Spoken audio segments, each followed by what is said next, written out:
Hello friends, welcome back to our NCERT session. आप सब जानते हैं कि हम अभी पॉलिटी की एनसीईआरटी का सेशन हमने स्टार्ट किया हुआ है। तो आज हमारी 7th क्लास का एनसीईआरटी का 7th चैप्टर हम करने जा रहे हैं, जो कि हमारा जो इसका टॉपिक है हमारे आसपास के बाज़ार। अब हम जानेंगे, इससे पहले हमने रोज़गार के बारे में जाना था, जो शहरों में रोज़गार कैसे होता है, गाँव में रोज़गार कैसे होता है।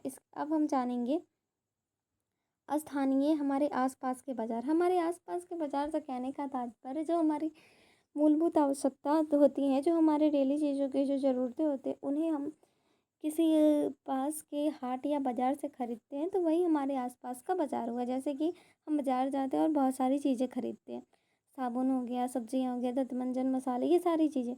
और अगर हमें इनकी सूची बनाई तो काफ़ी लंबी होगी। और बाज़ार भी कई प्रकार के होते हैं, जहाँ हमारी रोज़मर्रा की ज़रूरतें भी के लिए हम जाते हैं। हमारे पड़ोस की गुमटी, साप्ताहिक हाट, जैसे मैंने बताया, बड़े बड़े शॉपिंग कॉम्प्लेक्स, शॉपिंग मॉल, ये सारी चीज़ें। और इसी अध्याय में हम इन्हीं को समझने का प्रयास करेंगे और जानेंगे कि यह कैसे बेची जाने वाली चीज़ों को चीज़ें कैसे खरीदारों तक आती है और कैसे फिर हमारे पास आती है, और ये इसकी क्या प्रक्रियाएं होती हैं, उन सब के बारे में हम जानने का आज प्रयास करेंगे। और इस कविता में हम उसी के बारे में जानेंगे। सबसे पहले ये जो नाम हमारा आता है, ये आता है हमारा साप्ताहिक बाज़ार। साप्ताहिक बाज़ार नाम से ही पता चलता है कि ये साप्ताहिक बाज़ार है, तो सप्ताह में किसी एक दिन, निश्चित दिन ही लगता होगा, इसीलिए ये साप्ताहिक बाज़ार है। अब ये साप्ताहिक बाज़ार जो है, रोज़ खुलने वाले पक्के दुकानों की तरह नहीं होती है। व्यापारी दिन में दुकान लगाते हैं और शाम को उन्हें समेट लेते हैं, अगले दिन वे किसी दूसरे जगह लगाते हैं। तो ये जो बाज़ार होते हैं वो अलग अलग जगहों पर मिलते हैं। साप्ताहिक बाज़ार, जैसे कि ये जो व्यापारियों के द्वारा एक दिन आज हम इस एरिया में अगर बाज़ार लगाएंगे, तो दूसरे दिन हम किसी और एरिया में, किसी और जगह पे जाके, किसी दूसरे शहर में जाके, दूसरे गांव में जाकर ये बाज़ार लगाएंगे। तो ये साप्ताहिक बाज़ार होता है। अब साप्ताहिक बाज़ार में जो चीज़ें होती है वो बहुत सस्ते दामों पर मिल जाती है। ऐसा इसलिए होता है क्योंकि जो दुकान पक्की होती है, उन दुकानों पर कई तरह के खर्चों को जोड़े जाते हैं, और वहाँ के जो दुकानदार जो होते हैं वो किराया, बिजली बिल, ये सारी चीज़ें जोड़ के हम पे टैक्स लेके, इसी वजह से ये सारी चीज़ें महंगी होती हैं। मगर इन दुकानों पर काम करने वाले कर्मचारी की तनख्वाह भी इन्हीं खर्चों में जोड़नी होती है। और साप्ताहिक बाज़ारों में जो बेची जाने वाली चीज़ें होती हैं, वो चीज़ें दुकानदार अपने घर पे ही जमा करके रखते हैं। इसीलिए इन दुकानदारों में अक्सर इनके घर के लोगों की सहायता से हो जाती है, क्योंकि इनका पक्का तो होता नहीं, आज हम यहाँ कल वहाँ, तो ऐसे में ये लोग जो होते हैं घर के लोगों से ही काम चलाते हैं। और साप्ताहिक बाज़ार में एक ही तरह के सामानों के लिए कई दुकानें होती है। जैसे एक चीज़ की, किसी चीज़ की अगर दुकान है, तो उसके बहुत सारी दुकानें हमें देखने को मिल जाएंगे, जिसकी वजह से यहाँ पे इन चीज़ों की कीमतें कम मिल जाती है। अब इस दुकानों में जो होती है, आपस में प्रतियोगिताएं भी होती है, और यह दुकानदार किसी वस्तु को अधिक कीमत मांगता है, तो वहीं पास के दुकानदार उसकी को कम कीमत कह देता है। तो ये हम चीज़ें देखें। अब साप्ताहिक बाज़ार का जो है, हमें एक फ़ायदा भी देखने को मिलता है। अब जैसे कि देखिए, साप्ताहिक बाज़ार जो होता है, इसमें बहुत सारे बाज़ार किसी भी चीज़ के, जैसे अगर हम कपड़े की बात करें, तो कपड़े के ही हमें 4 से 5, 6 से 7, 8 से 10 दुकानें मिल जाएंगी। अगर किसी एक दुकानदार ने किसी कपड़े का दाम 1000 लगाया, तो वहीं दूसरे इस कपड़े का दाम 800 लगाएगा, फिर तीसरा पर्सन इस कपड़े का दाम 600, फिर इससे कम कोई लगाएगा कि 500, फिर लास्ट में जो वाला कहेगा कि नहीं, आप 400 में इसे ले जाओ।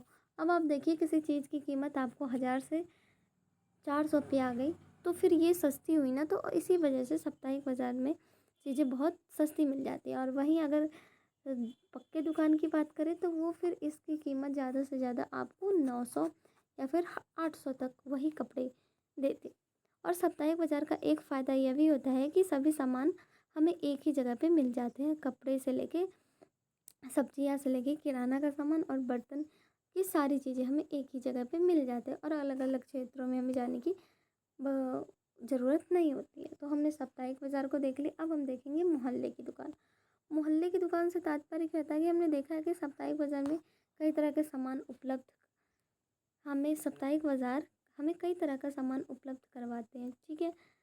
और बहरहाल हम अन्य तरह के सामान भी बाज़ारों से भी खरीदते हैं, यानी बहुत सारी चीज़ें हम खरीदते हैं। मोहल्ले की दुकान से तात्पर्य होता है कि जो हमारे घर मोहल्ले में कोई दुकान होता है किराने का, ये सारी दुकान, जैसा कि यहाँ पे कविता एक स्टोरी में दिया हुआ है कि सुजाता और कविता एक दिन मोहल्ले की दुकान से किराने का सामान खरीदने गए।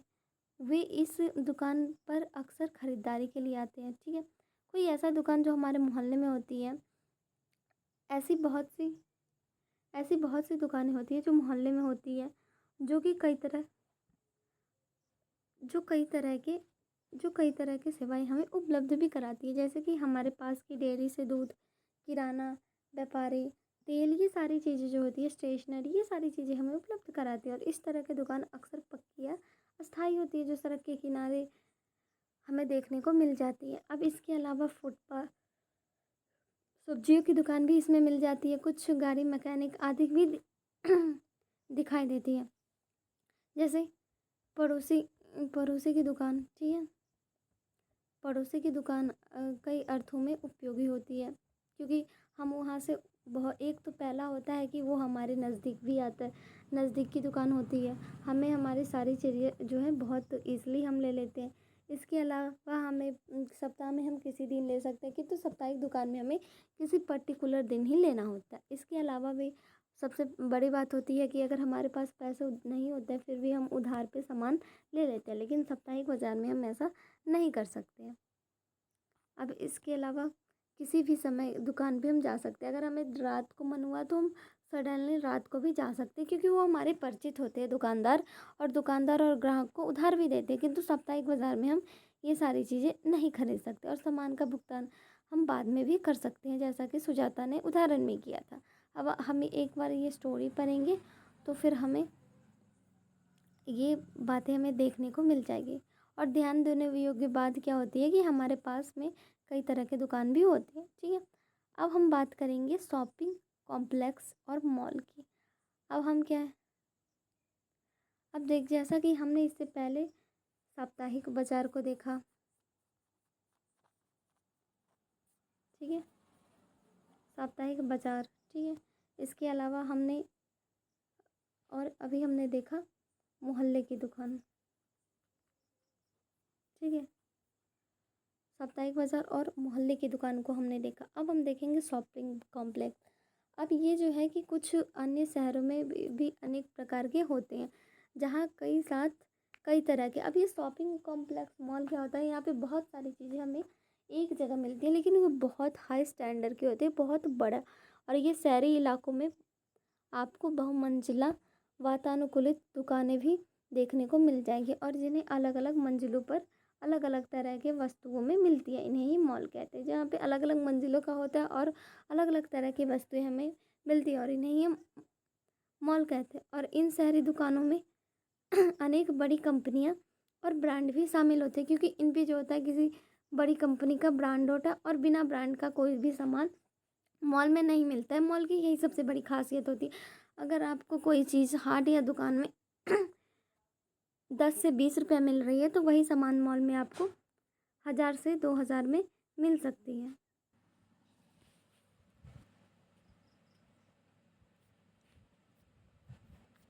तो ये जो होते हैं ना, ये जो होते हैं वो बहुत बड़े बड़े मॉल वगैरह होते हैं, ठीक है। इसीलिए इन्हें मॉल कहा जाता है। और यहाँ पे जो होता है कोई भी चीज़ एक ही थोक में आती है, और बहुत महंगे वगैरह में मिलते हैं, और बिना ब्रांड के यहाँ पे कुछ नहीं मिलता। जैसा कि विज्ञापन वाले अध्याय में आपने पढ़ा था कि ब्रांडेड सामान जिसे बड़ी बड़ी कंपनियाँ देकर क्वालिटी और के दावे करके बेचती है, महंगी होती है, वो सारी चीज़ें यहाँ पे हमें मिलती हैं। और ब्रांडेड उत्पादों को बड़े शहरों या बाज़ारों या विशेष शोरूम में बेचा जाता है, क्योंकि ये सारे जो होते हैं ब्रांडेड होते हैं, इसलिए इन्हें बहुत बड़े तौर पे बिज़नेस वगैरह में बेचे जाते हैं, और बहुत बड़े शोरूम वगैरह में। अब हम देखेंगे बाज़ार श्रृंखला। अब बाज़ार श्रृंखला क्या होती है कि आपने पहले हिस्से में विभिन्न तरह के बाज़ारों को पढ़ लिया, जैसे कि साप्ताहिक बाज़ार हमने देखा, साप्ताहिक बाज़ार देखा, उसके बाद हमने मोहल्ला दुकान देखा, उसके बाद हमने शोरूम मॉल देखा। अब हम देखेंगे बाज़ार श्रृंखला। तो बाज़ार श्रृंखला क्या होती है कि ये जो सामान खरीदते हैं, उसे भी तो कोई दुकानदार कहीं से ख़रीद के लाता है, उसको भी बनाने में टाइम वगैरह या फिर बहुत सारी प्रक्रिया होती है, जैसे किसी चीज़ को बनाने में। तो वे वस्तुएं जो जो वे वस्तुएं जो उत्पादक और उस वस्तु के उपभोक्ता के बीच होती है वो व्यापारी कहा जाता है। जो उत्पादक कौन हुए, तो जो इसका उत्पाद करते हैं, जैसे कि कोई भी चीज़ वगैरह बनाते हैं, जैसे कि अगर कोई गेहूँ, अगर हमारे पास आटा आता है तो उसमें किसान जो है हमारे, वो तो उत्पादक हुए ना, क्योंकि वो तो गेहूँ का उत्पादन करते हैं, ठीक है। और उपभोक्ता कौन होते हैं, वो हम होते हैं। और उन दोनों के बीच में जो ये सारी चीज़ें हमें सप्लाई करवाते हैं, वो काम होता है हमारे व्यापारी का। अब जैसे कि पहले तो थोक व्यापारी बड़ी मात्रा में संख्या में सामान लेते हैं, जैसे सब्जी का थोक व्यापार, वो कुछ नहीं बल्कि 25 से 100 किलो की मात्रा में सब्जी लेते हैं और इन्हें दूसरे व्यापारियों को बेचते हैं। और यह खरीदने और बेचने वाले दोनों व्यापारी होते हैं। और व्यापारी की एक लंबी श्रृंखला होती है। एक जो व्यापारी होता है वो किसी के खेत से सब्जी उठाता है और फिर उसे किसी बड़े मंडी में जाके बेच देता है। वहाँ से एक व्यापारी जो होता है वो सारी सब्जियों को लेता है और छोटे छोटे व्यापारी जो होते हैं वो खुदरा वाले वहीं से लेते हैं और फिर उसे और जो अंत में जो अंतिम व्यापारी होते हैं वो उपभोक्ता जो होते हैं वो खुदरा व्यापारी कहलाते हैं। और यह दुकानदार होता है और पड़ोसी की दुकानों, साप्ताहिक और सारी चीज़ों पर यही सामान हमारे पास आते हैं, ठीक है। अगर अब हम आगे देखने का प्रयास करें तो हर थोक बाज़ार का एक क्षेत्र होता है। यहाँ वस्तुएं पहले पहुँचती है और यहीं से ही अन्य व्यापारियों तक पहुँच जाती है। और सड़क के किनारे छोटे छोटे दुकानों, जिनके बारे में आपने पहले पढ़ा था। अब आपने को पता चल गया थोक व्यापारी क्या करते हैं, कोई भी सामान थोक में उठाते हैं और बहुत सस्ती दरों पे उठाते हैं और उन्हें छोटे छोटे व्यापारियों को बेचते हैं। अब जैसा कि आफ्ताब और एक शहर में थोक व्यापारी है। अब आफ्ताब क्या है, आफ्ताब एक थोक व्यापारी है जो बड़ी मात्रा में ख़रीदारी करता है और उसका व्यवसाय 3 बजे से सुबह से आरंभ होता है और सब्जियों को बाज़ार में पहुंचाता है। और यही समय है जब सब्जियां बाज़ार मंडी की गतिविधियां में तेज़ होती है। अब जैसे कि यहाँ पे आफ्ताब की कहानी दी गई है, तो ये जो सब्जी चली है उसका दुकान 10 बजे के आसपास तक होता है। वो 3 बजे जो होता है सुबह में उठ जाता है और बहुत बड़ी मात्रा में सब्जी को ख़रीदता है। और वहाँ से जो होते हैं वो छोटे छोटे व्यापारी उसके यहाँ से फिर सब्जियाँ ख़रीदते हैं और फिर उसे ले जाकर अपने गांव में, हाट में और जगह जगह पे बेचते हैं। अब क्या कह रहा है कि बड़े व्यापारी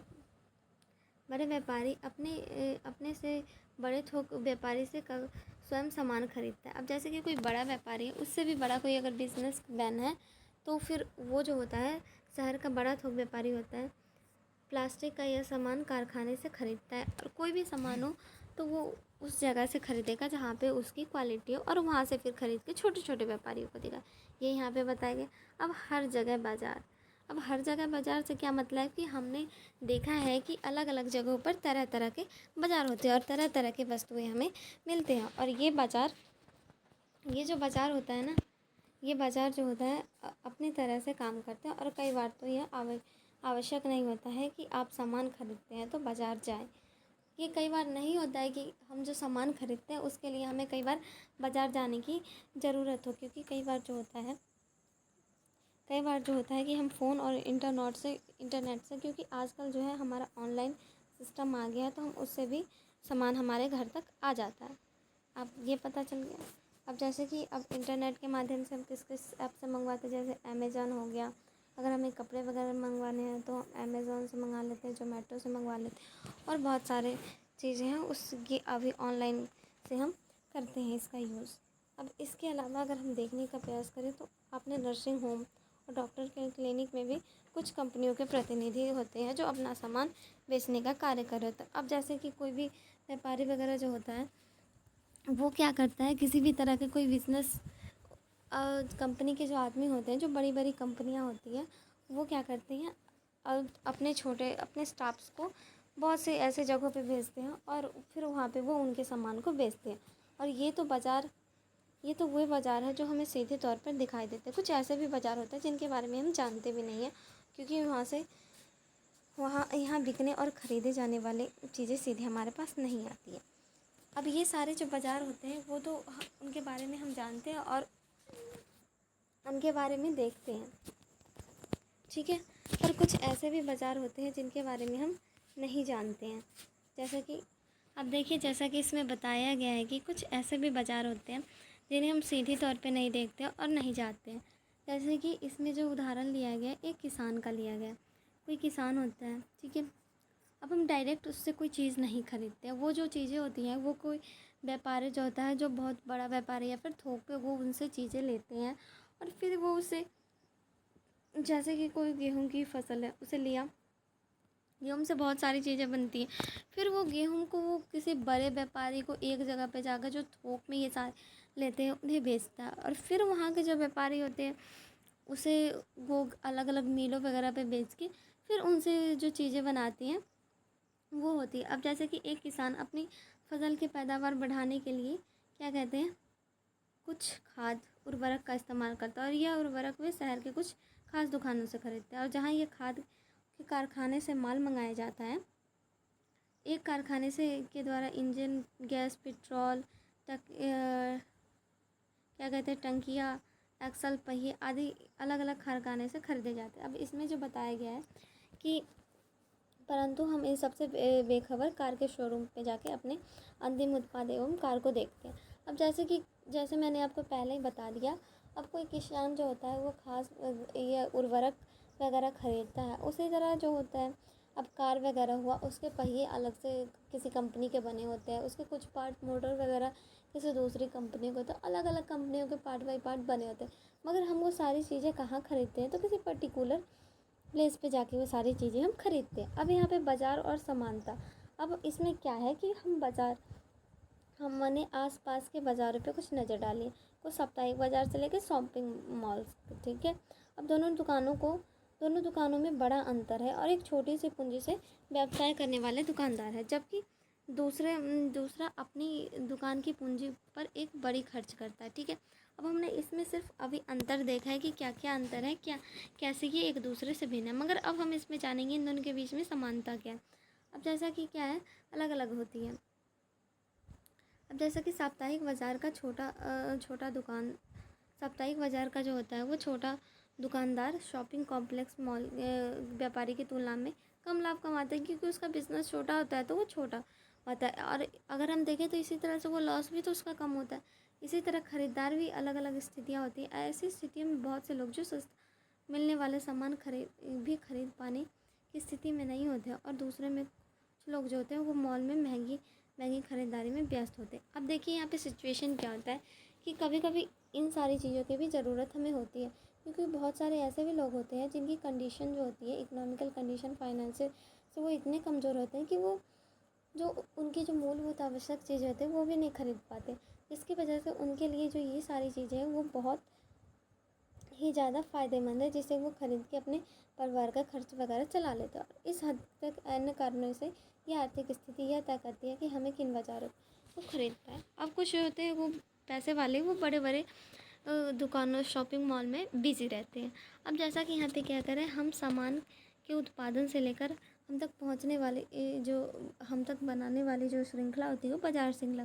जैसे कि अगर कोई सामान का उत्पादन होता है और वहाँ से लेकर जो सामान हम तक पहुँचते वो सारी बाजार श्रृंखला के अंतर्गत आती है। और इस श्रृंखला से यह संभव होता है कि एक जगह उत्पादित होने वाले सामान लोगों को हर जगह उपलब्ध होते हैं, ठीक है। अब ये श्रृंखला से हमें ये समझ में आता है कि कोई सामान जब एक जगह उत्पादित होता है वो हमें हर जगह मिलते हैं। वस्तुओं के बिकने से वस्तुओं को उत्पादन सीधा जुड़ा होता है और बनी हुई चीज़ों के बिकने से ही लोग को रोज़गार मिलता है। अब इससे एक और बात हमें समझ में आई कि जैसे जैसे लोगों की डिमांड बढ़ेगी वैसे वैसे जो होता है ये चीज़ों का उत्पादन भी बढ़ता है, और जब चीज़ों का उत्पादन बढ़ता है तो उससे लोगों को रोज़गार भी मिलता है। हमने ये इकोनॉमिक्स में पढ़ा होगा या फिर आगे पढ़ेंगे। अब परंतु क्या इससे श्रृंखलाओं में केवल प्रत्येक स्तर पर ही लाभ के समान अवसर मिलते हैं?